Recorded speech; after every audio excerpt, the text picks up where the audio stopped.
John James is a Republican in Michigan. He's challenging Democratic Senator Debbie Stabenow in the state. He's 37 years old. He flew helicopters during the Iraq War. He's been an underdog for the entire race, but polls now show him within striking distance of the incumbent senator.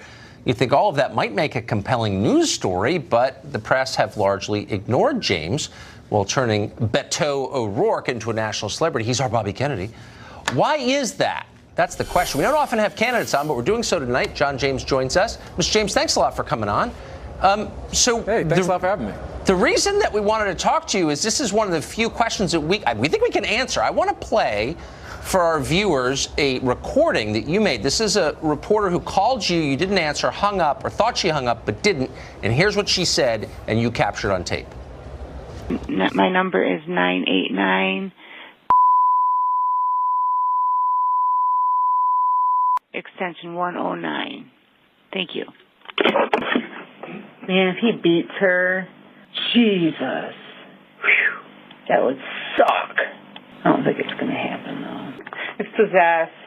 He's hard to get a hold of. I hope he doesn't win for that reason, too. So, Seth, do you have anything resembling a page one article?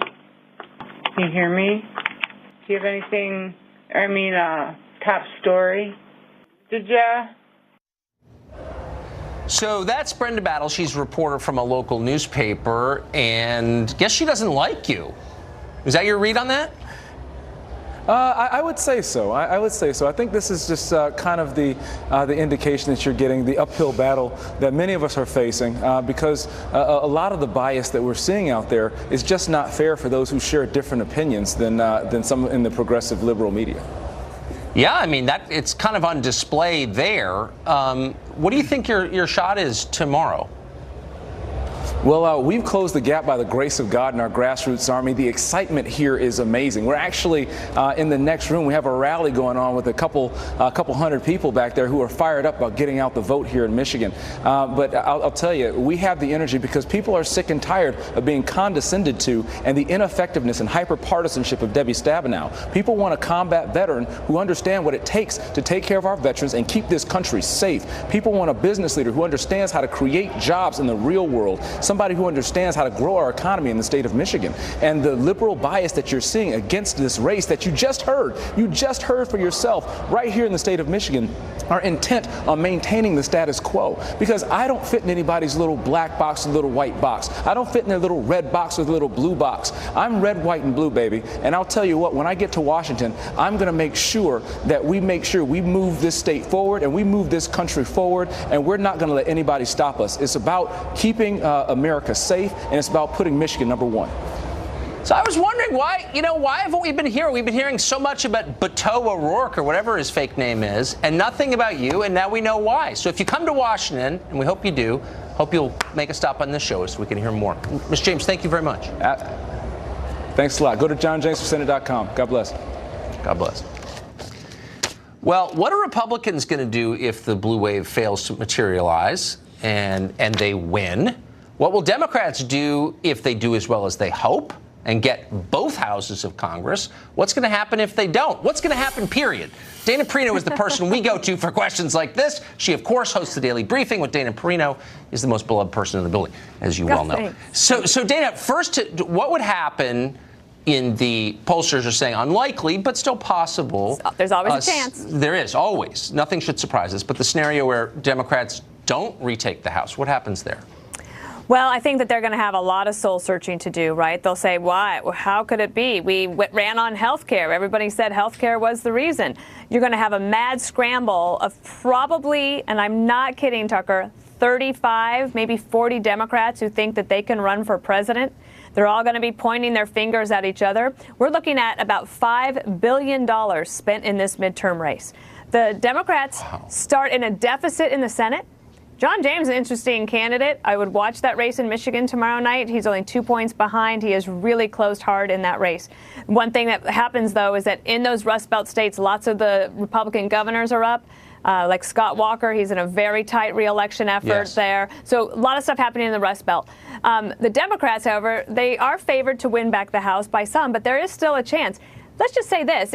If Democrats do take back the majority in the House, and they only take it back by 10, what happens then to the speaker's race, right? Well, Nancy exactly. Pelosi is unlikely to be speaker in that scenario. There's already about 24, maybe 30 Democrats who have publicly said they would not vote for her. So there's going to be scrambling all across the map. If the Republicans are able to hold on, legislating is going to be very difficult. They have to figure out, what are we for?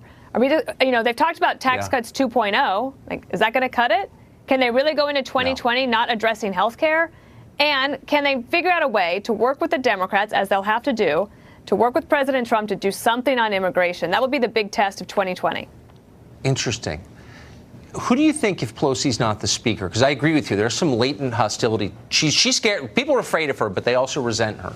Look, so and she's very good at politics, and she's willing to let people take swings, and she'll take all the slings and arrows, because she, as she said the other day, this is politics, not a tea party. So she's got a thick skin. Right. And whatever you think of her, she's tough. She's legitimately tough. But if she doesn't have a nice cushion of 45 seats or something like that, it's unlikely it'll be hard for her to hold on. So then I think maybe you go to a caretaker position of perhaps a James Clyburn that holds on to it for a while until they can figure out generationally and directionally which way they want to go.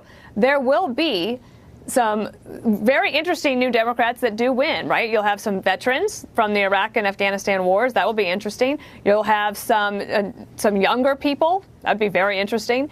You will have some that are very into identity politics.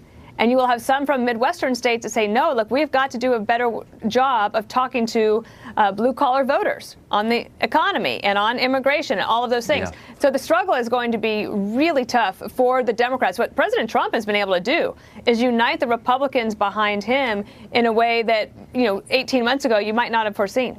That's exactly. Thank you for saying that. I don't think anyone would have guessed that he would have made it his party as fast as he did. Right. Well, there's something, the Democrats helped, right? Look at what they did to Brett Kavanaugh. That certainly was a unifying effect for Republicans across the board. Yeah, by being unreasonable. Dana Perino of the Daily Briefing, The Five, and of course a key part of tomorrow night's election coverage. Probably. Thank you. I'll see you then. So we definitely will. Thank you, Dana. Okay. Bye-bye.